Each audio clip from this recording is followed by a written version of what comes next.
The fight over Holden's future in Adelaide is intensifying, with the Premier accusing state and federal Liberal parties of abandoning South Australians.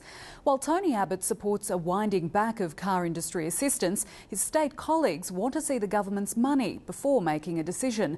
State political reporter Nick Harmson. Tony Abbott rolled into town for the tour down under. How many kilometres have you done?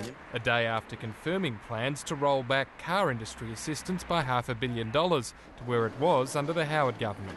There is an abundance of money available to assist the car industry. I think it's very important that that money be invested wisely. The comments were seized on by the Premier, who insists Holden's Elizabeth plant will go bust without another handout.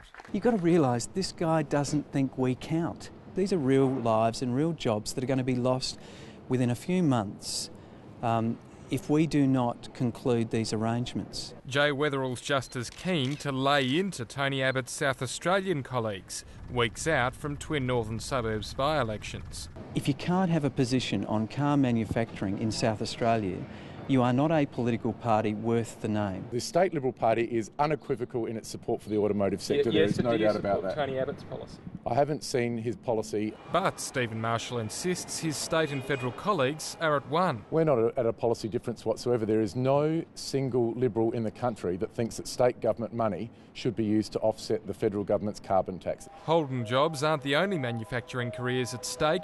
In Canberra, the State Treasurer called on the Defence Hawks, hoping to convince them to build the next generation of submarines in Adelaide from scratch. Overseas purchase of these submarines would be firstly a lost opportunity for South Australia in terms of thousands of jobs. It could also cost the state up to $18 billion worth of investment.